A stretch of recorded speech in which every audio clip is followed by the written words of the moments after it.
trust your skill set to be able to make us the best thing possible.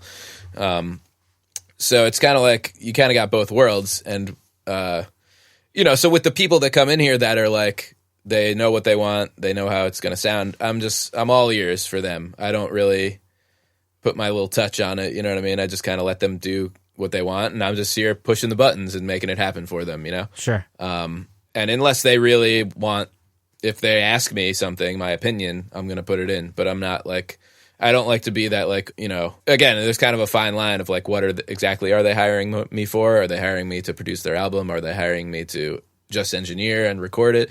So it's like, there's a fine line. So it's like, if there's no pre-mentioning of like, hey, we want you to produce this song, then I'm just kind of like, I'll put my input in every now and then if they ask for it, or, or if I'm like, or if they're debating between the band or something, they're like, I don't really know if we should do this, there, or that. And, and I'll kind of chime in and just be like, well, in my opinion, I think we should do, you might want to consider doing this or whatever. Yeah. So it's kind of like PC and everything. Yeah. So it's like, I think it's kind of like on a case by case basis where it's like, and then like I said, you got the opposite where it's like some people come in here and they're just like, yeah, I don't know. I just play it like this, and that's what it sounds like. And I'm just like, all right, well, we're going to do this, and it's going to sound better. Just, trust me. Yeah. So it sounds, yeah. So it sounds like you're as hands-on or hands-off as the artist wants you to be. Yeah. I think it's kind of like, again, kind of on a case by case. And especially if they reach out ahead of time and say like, we really need some help with the production and whatever, then I'm more hands-on. But if they're just saying, hey, we want studio time, we want to come in there, I'm just assuming I'm coming in there, turning the stuff on, throwing the mics up, and just hitting record and then giving them the files at the end of the day, Nice. Which it's always a nice surprise when they're like, yeah, we actually, we don't have a hard drive and we don't have a mixing engineer. Do you want to just do the whole album? And I'm like, okay, of course. Nice. You want to pay me to mix your album too? Sure, why not? Well, what's a hard drive? Yeah. You can't just get it in the cloud? No, man. Yeah, right? Got to save those hard copies. Usually, usually I'm assuming you want to mix it, right? So do you have like mastering engineers that you recommend? So I'm actually diving into the mastering world now. I've never really got into it. I don't know much about it. I've known that I've paid a lot of money for mastering in the past, and I've paid a little for mastering in the past, and I don't think there's any difference that I got from paying more or paying less, Wow. Anyway, I've basically worked closely with a guy who's recorded all our albums with Schwiz around here. His name is John Guth, and he's basically just been engineering and mastering everything for me and us. And now that I'm into mixing and I'm doing the mixing portion, I just usually send him, I send him a final mix and he just masters it, and he's relatively affordable. And a lot of people are doing singles, so it's really easy. I just send him a WAV file, and it's like, boom, he sends it back in 2 days, and it's like, here you go, and then easy as that. But there are a couple people that locally that I would trust with, like, if they need someone to mix it. But more often than none, since I'm doing the mixing, and I can do mixing here, and they, they're usually just prone to just having me do it rather than like, why get another party involved when it's like, it's all been done here. It's all been recorded here. Awesome. Might as well just have this guy mix it, and then we'll worry about mastering afterwards. So that's kind of. And so you usually direct them to what's his name? John Guth, you said. Yeah. When it comes to mastering, just cause he's way more experienced with that than I am. And I'm only scratching the surface. I might, I basically, the only reason I'm getting into it is cause I just bought a bunch of mastering plugins recently, so like the Ozone, you got the Ozone Suite or something. Yeah, I'm really into. Have you heard of the Plugin Alliance? Do you know about that? Yeah, I've heard of them. Yeah. So I signed up for Plugin Alliance, and every now and then they just have these. It's like any plugin company. Hey, for one day only, we're selling all our plugins for $20. Yeah, I actually someone sent me that. They were sending the Shadow Hills compressor or something for like $30 the other day. Yep. I was they're I first of all, I'm sure that's amazing. I have so many plugins that I'm just at the point where it's just like, unless there's something I'm missing in my toolbox, I'm not jumping on anything. Yep. Which that's the only thing that I feel that I am missing. And I don't even have a ton of plugins. I mean, I have maybe I don't even know if I'm in the hundreds, to be honest. Probably all of them together, I'm sure, in the hundreds. But I'm not like, like this guy John Guth, I remember when we recorded there, and it's just like, you know, he's one of those guys. He opens up the channel, put a plugin on it, and it's just like there's just rows and rows and rows and rows of every single plugin company. Guy's got everything under the sun. You know what I mean? Yeah, and it's really incredible. You know, but what I've kind of found is that I just sort of go through phases. It's like I have these plugins that I like, and I'm really into them for a while, and then like something catches my eye on the internet, and they're like, check out this new compressor we're releasing, and I'm just like, oh, well, I gotta get that. And then I get that, and then I'm really into that for a while, and then like something else catches my eye, and so on and so forth, you know? Yeah. But there are the go-tos I have, obviously. For sure.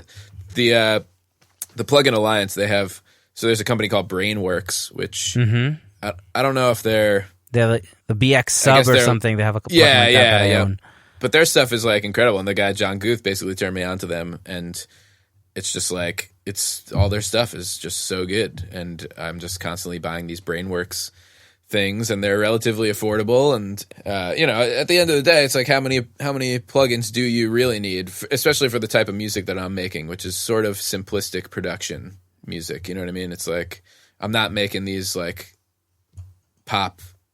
Overproduced like pop songs for the most part. You know, a lot of times it's like pretty straightforward rock, or even the jazz fusion stuff that I'm doing. It's like it's more about the playing and the tones than it is about the overproduction of the song. And getting weird filters and stuff. Yeah, when you have, know what I mean? When you have like when you're doing fusion, you're usually dealing with great musicians, and their musicianship is really the meat and potatoes of the production, right? Like that's what it is. It's like when you're recording a jazz band, it's just about getting like just like fusion, right? Like if you're doing like, you know, if you were recording Miles Davis back in the day, it's just about getting those, just capturing that performance as well as capturing the moment as well as possible. Is very different than like making a Katy Perry song with like you're gonna tune the 808 and you're gonna like add like 30 stacked harmonies on, you know what I mean, on the second chorus. It's a completely different world.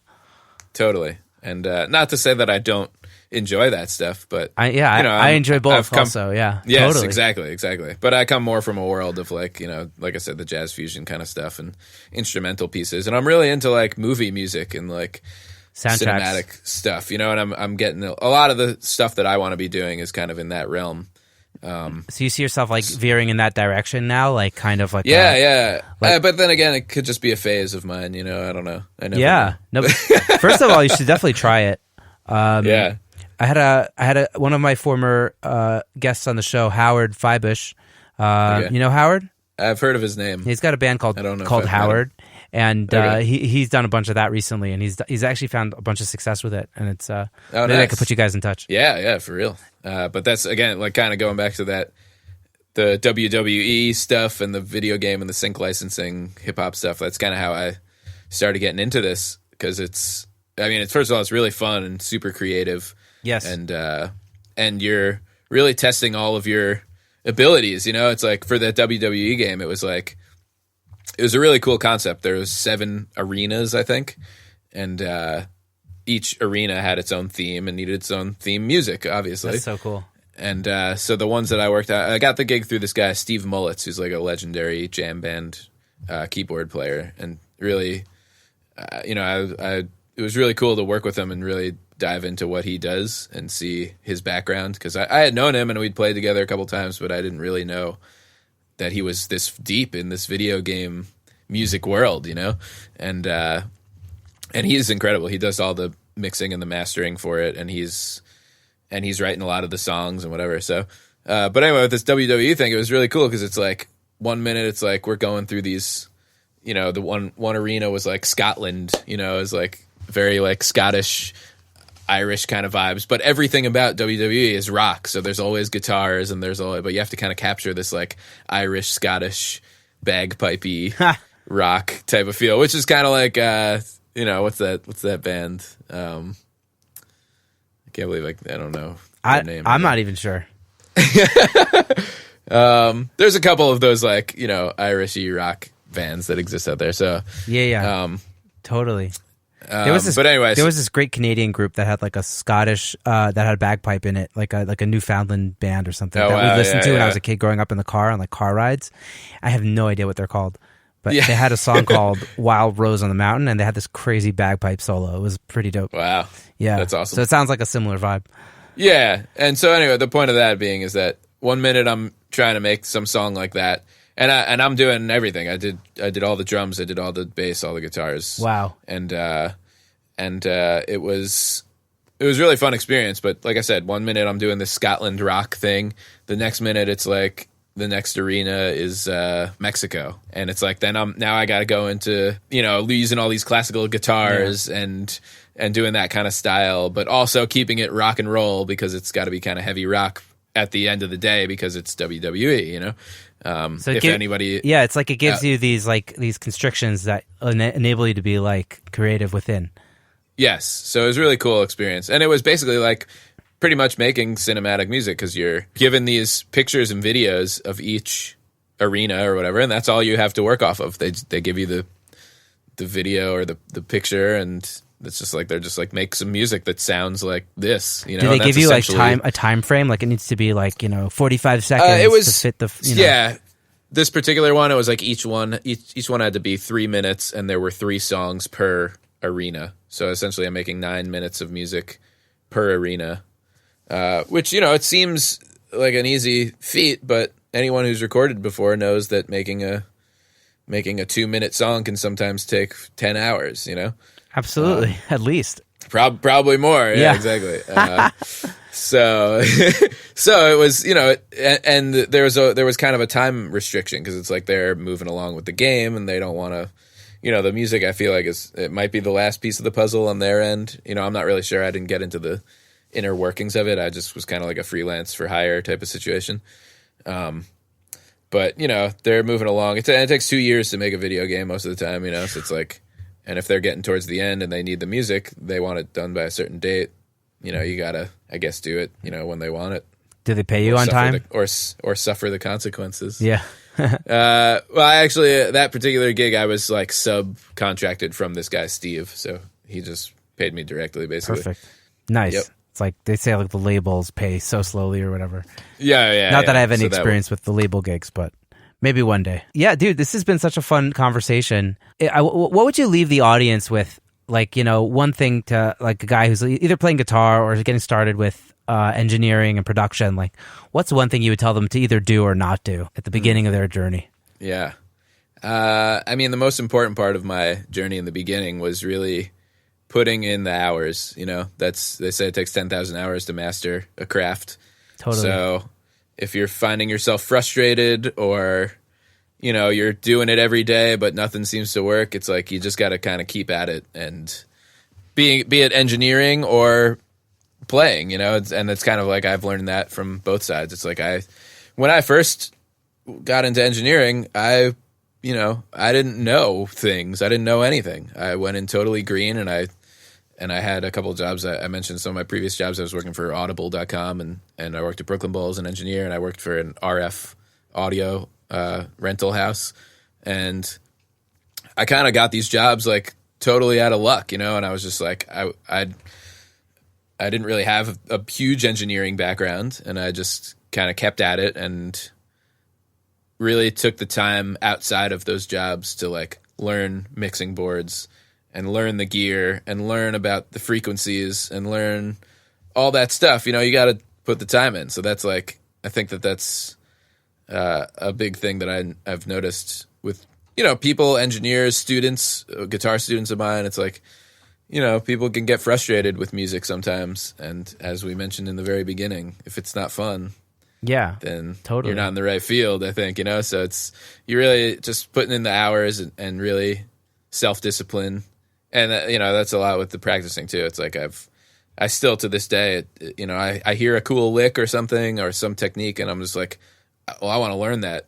And now, recently I've been into this country finger picking thing and I've just been practicing the same thing for 6 months right now. I'm probably on about 6 months of just trying to master this one little itty bitty technique, you know what I mean? Which is one of thousands of techniques on guitar. And, you can't rush it. It just comes when it comes, That's awesome. It sounds like you're just like eternally curious and wanting to learn and improve. And I think that's something. I am.